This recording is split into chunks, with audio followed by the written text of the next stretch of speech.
For those of you who don't know, I'm Steve Addison, the Dean of Science and Math, and a physicist by training. It's time to start thinking about submitting SURF proposals again. These are research awards that have been going on since the early 1990s, funded by the state to fund students in performing research or creative activities or activities in their field of study. One of the things is that it's a good program for students, it's a good program for faculty, it's a good program for the university. We've been pretty successful in getting awards over the years, but we could be more successful, which is one of the reasons I do these workshops. So, for years and years, we ranked second in the number of proposals that came to the university. We don't any longer. I think we came in 5th last year. And the primary reason for submitting less than we used to, we're submitting less than other universities. The more we submit, the more we get funded. Last year, 79 proposals were funded across the state, and less than 10 of those came to UCA. And the STAR departments last year were from the College of Fine Arts and Communications, and they got almost half of UCA's awards last year. So it's not just the sciences, it's funding across all of our programs, and you just need to develop a plan to have a good chance of funding.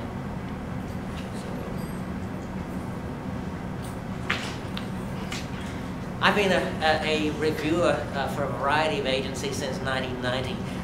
And I've been reviewing SURF proposals since about 1996.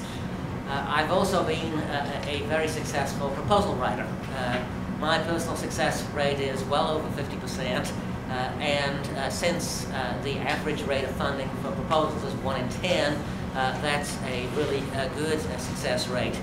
But the thing to know is there are two sorts of proposal writers: those who get funded most of the time, and those who almost never get funded. We want you to learn how to get into the group that gets funded most of the time. And that's where one of those 1 in 10 figures come from. People who don't get funded serially. And so the point is, if you follow the basic rules, you have a much better chance, and you can get about half of your proposals or more funded. It's tough to get much more than half funded in today's economic climate.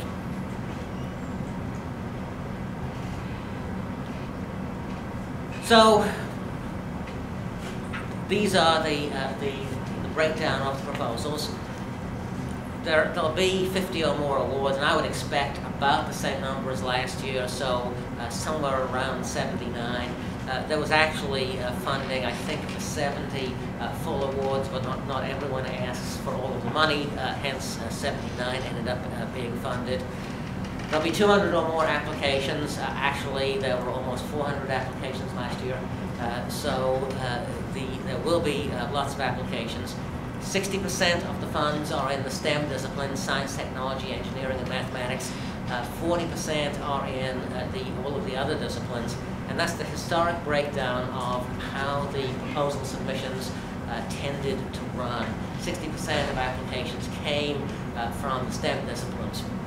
That is now codified by the rules, so this year 60% of the awards will be in the STEM disciplines.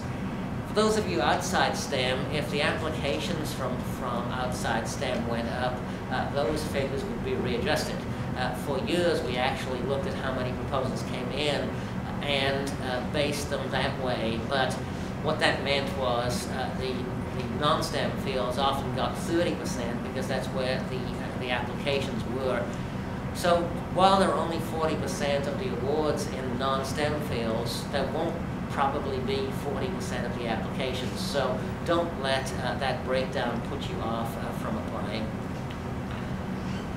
The more proposals UCA submits, the better we will do. My feeling is if we submitted 15 to 20, we would have a good chance of getting around half of them funded. If we submit 5, 6, or 7, then we'll just get a small number. And the reason being, of Arkansas in Fayetteville actually puts in more than half of the applications. If you are a reviewer and you've got 8 applications from from Fayetteville and 1 from UCA, it is tough. That's the way I'd like to see it, but it's tough to say, well, that UCA proposal should be funded, and it's tough for reviewer after reviewer to do that. So the basic thing is, if reviewers have multiple proposals from UCA, it increases our chances of getting funding. So the more we submit, the better off all of you will be. It increases everyone's chances for more of you to submit. You might have heard in some past years that the Arkansas Science and Technology Authority has funded some additional awards. That is true. You will find that that is not mentioned in the packet this year because the grant that they were using to fund those additional proposals ran out. It doesn't mean that ASTA won't fund any. What it means is they haven't committed to funding any up front. They might well find some additional funds, but they didn't budget for it up front this year. So that's why it's not mentioned in the packet. So what that means is, for the last couple of years, we had a few people submit with GPAs that were below 3.25 because ASTA might have funded those. But that's outside of the rules for the competition completely this year. So make sure that you make that minimum GPA cutoff. Question? Go ahead. What is the minimum GPA? 3.25. 3.25? Yeah. And what realistically do you not want to dip below? I want to talk about that,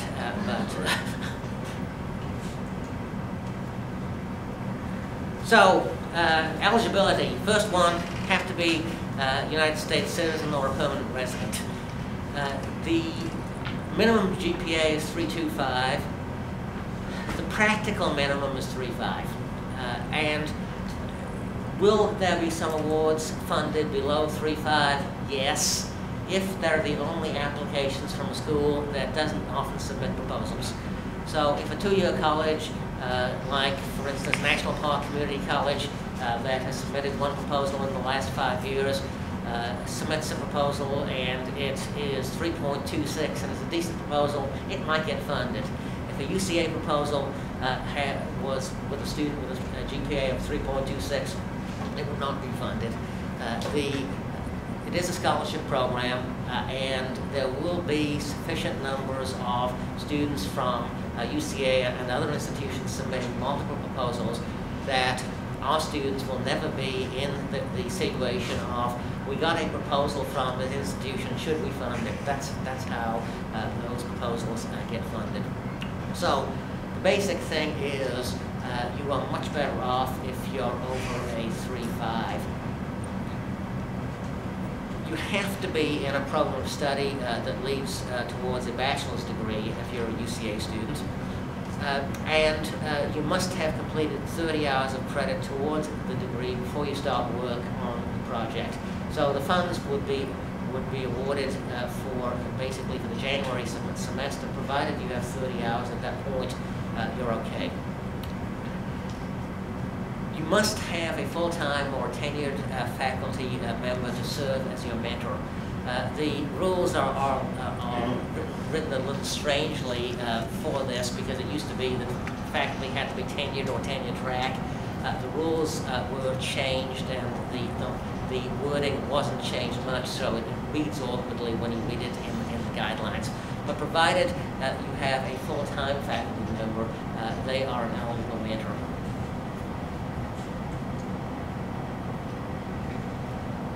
There is what we call in the grant writing business an RFP, a request for proposals. In this particular case, it's called the SURF application, and if you go to the ADHE website, it downloads as a PDF file. The basic thing you should do first is read that application because it does tell you what all the rules are. You need to make sure that you master what it says, look for hidden meaning, which I'll talk about, and we have some advantages because what you have to do in any research proposal is make sure you follow the rules. If you follow the rules, you have a great chance of being funded. If If you don't follow the rules, you have almost no chance of being funded, and many proposals get kicked out at all levels because people just don't follow the rules. And with as many applications as we get for SURF, reviewers will actually be actively looking for reasons not to read proposals. So if you don't follow the rules, your proposal doesn't have to be read by the reviewer and it won't be funded. So make sure that you follow the rules to the letter. They're simple. But you'd be surprised at how many schools submit proposals that do not follow the rules, which of course is good for us. Anyway,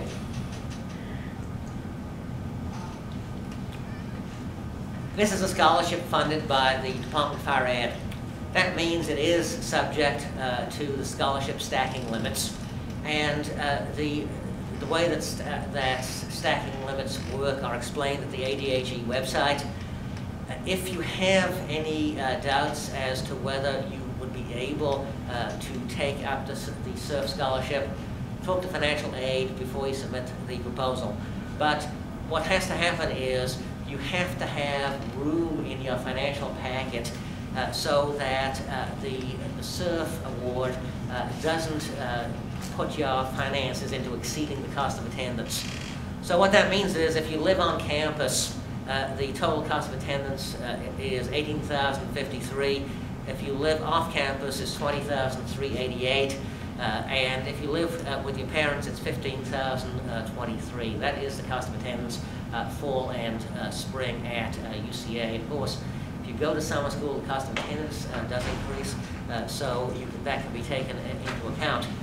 But you do have to make sure that you have room in your financial award because this is administered by ADHE. If you're an out-of-state student, there's an extra more than $5,000 that comes into the cost of attendance. Go ahead. You can still get like research supply money. You can get supply money, you can get travel money. What you can't get is the stipend. Right, right.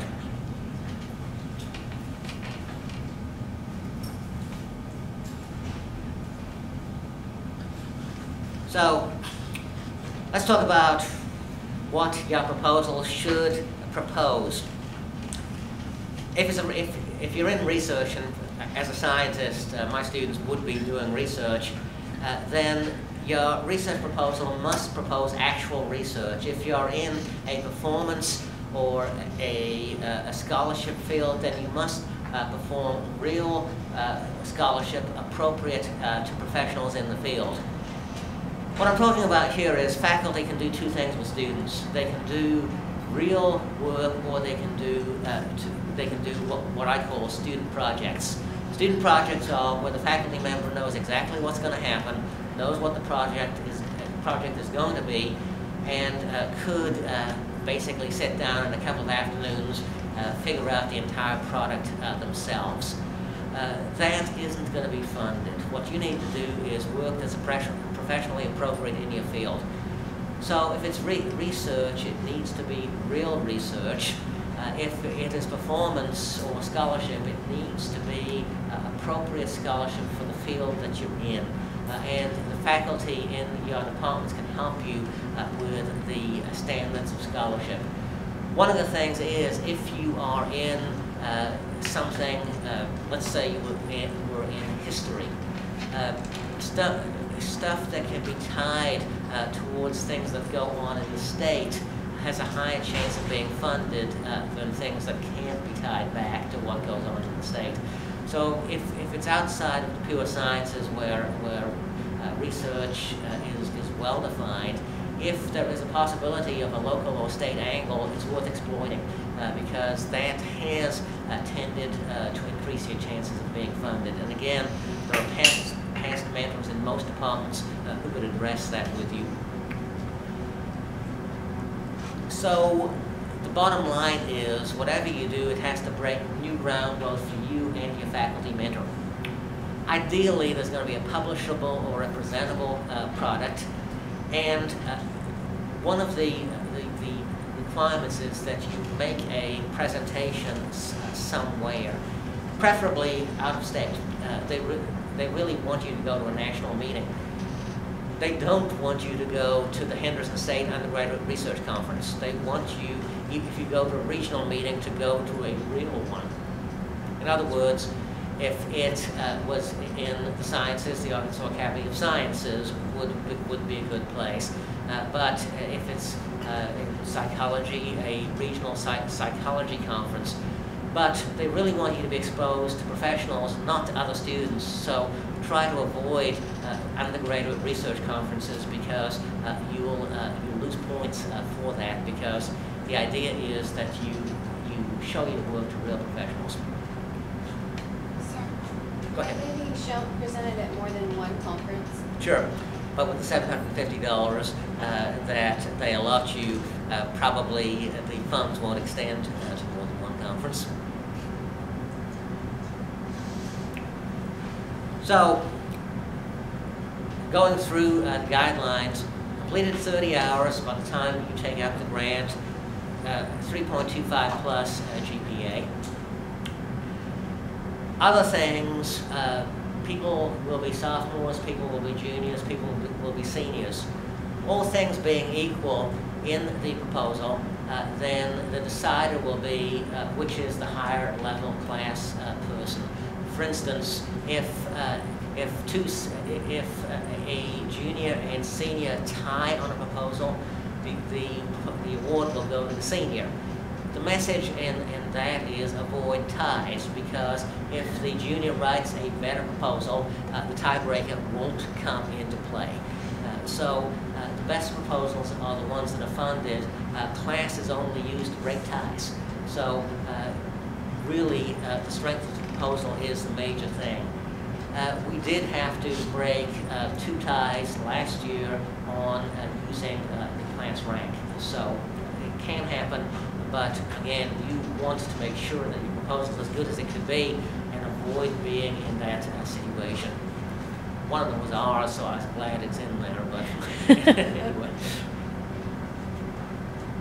Is costing dependent on number of hours? Yes. So, but they'll only distinguish between seniors, juniors, and sophomores. Then we won't say this person has 85 hours and this person has 83. That's not regarded as a difference. Actual classification, and you have to say what your classification is, and that's the only thing that people go by. You must agree though with your transcript. So make sure you check the right thing. You have to find a mentor. So how do you find mentors? Talk to your teachers, talk to the department chair, talk to other students. Other students have been mentored on projects.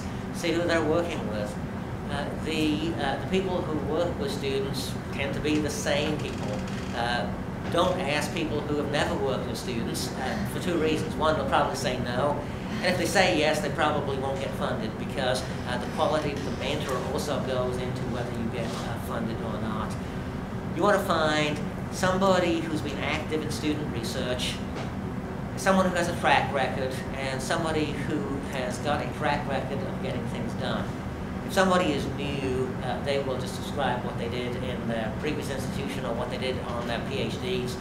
So new people, you don't have to worry about that. There are a number of new faculty this year, so it is fine to start with somebody who doesn't have a track record because they're new.